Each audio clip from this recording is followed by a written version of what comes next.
शैलेंद्र, इस वक्त हम देख सकते हैं सीधी तस्वीरें, हमारे दर्शक भी देख रहे हैं। आपसे जानना चाहेंगे किस तरह का कार्यक्रम है। प्रधानमंत्री विजय घाट पर पहुंच चुके हैं और लाल बहादुर शास्त्री के पुत्र भी उनके साथ मौजूद हैं। जी निखिल, बिल्कुल आप इस वक्त सीधी तस्वीरें देख रहे होंगे। प्रधानमंत्री नरेंद्र मोदी विजय घाट पर पहुंचे हैं। प्रधानमंत्री थोड़ी देर में लाल बहादुर शास्त्री जी को श्रद्धा सुमन अर्पित करेंगे और इस वक्त सीधे वो विजय घाट पर जो समाधि स्थल है उस ओर आगे बढ़ते हुए दिखाई दे रहे हैं। जी, हम जानते हैं कि आज पूरा देश लाल बहादुर शास्त्री जी को याद कर रहा है। उनकी 116वीं जयंती पर आज पूरा देश उन्हें श्रद्धा सुमन अर्पित कर रहा है। विजय घाट पर इस वक्त प्रधानमंत्री धीरे धीरे समाधि स्थल की ओर बढ़ रहे हैं। हम जानते हैं कि देश लाल बहादुर शास्त्री जी को ऐसे प्रधानमंत्री के तौर पर जानता है जब उन्होंने जय जवान जय किसान का नारा दिया था। जब देश उस वक्त चुनौतियों के दौर से गुजर रहा था 1965 में, जिस तरह से एक मजबूत नेतृत्व और सुदृढ़ नेतृत्व लाल बहादुर शास्त्री जी ने देश को प्रदान किया और जय जवान जय किसान का नारा दिया। जिस तरह से एक तरह से हम जानते हैं कि तब अनाज की जो एक कमी थी हमारे देश में और उपवास रखने का एक आह्वान किया था लाल बहादुर शास्त्री जी ने, और पूरे देश की जनता ने उनके इस आह्वान को माना और एक तरह से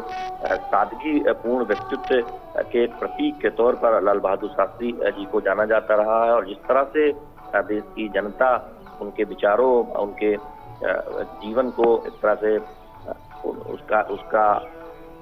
एक कह सकते हैं कि उनके विचारों का पालन करती रही और उनके आह्वान को जिस तरह से देश की जनता ने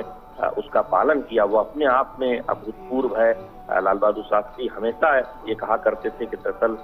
देश का जो शासन है वो जनता के लिए होना चाहिए और वो एक उदाहरण से सादगीपूर्ण व्यक्तित्व का उनका पूरा जीवन अगर आप देखें तो सादगी से भरा रहा और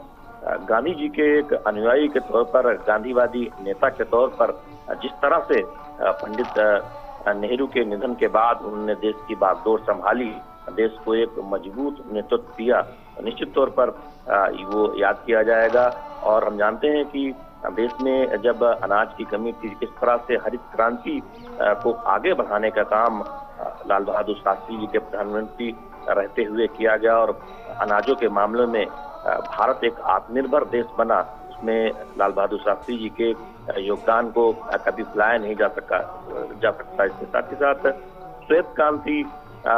देश में जो हम जानते हैं कि आगे आके उस पर भारत आगे बढ़ने में कामयाब रहा और जो उसकी भी नींव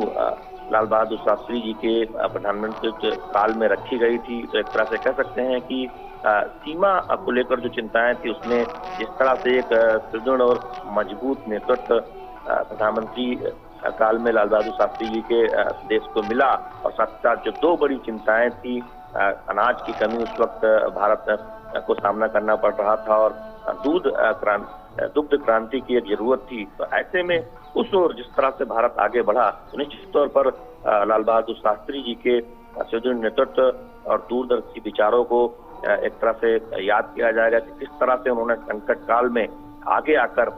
एक तरह से नेतृत्व प्रदान किया और देश की जनता को वो उस मनोभाव को समझाने में सफल रहे कि कैसे चुनौतियों का मुकाबला किया जाता है। और निखिल, हम जानते हैं कि उनके पूरे जीवन में आप देखें, अगर बाल्यकाल से लेकर उनके राजनीतिक जीवन में जब वो गांधी जी के विचारों से प्रभावित होकर राष्ट्रीय स्वतंत्रता आंदोलन में उन्होंने भागीदारी की, तमाम जो गांधी जी ने जिन आंदोलनों का नेतृत्व किया उसमें लाल बहादुर शास्त्री ने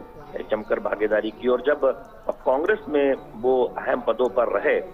जानते हैं कि रेल मंत्री के तौर पर जब एक दुर्घटना हुई थी उस वक्त नैतिकता के बहुत बड़े एक तरह से उन्हें एक ऐसे नेता के तौर पर भी याद किया जाता रहा है कि जो नैतिक मूल्यों की बहुत वकालत करते रहे और जब वो दुर्घटना हुई उन्होंने रेल मंत्री के पद से त्यागपत्र दिया। तो एक तरह से देखें तमाम मंत्रालयों का कार्यभार उन्होंने संभाला और प्रधानमंत्री बने तो उन्हें एक ऐसे बिरले राजनेता, ऐसे एक बिरले प्रधानमंत्री के तौर पर याद किया जाता है जो सादगी के मिसाल थे।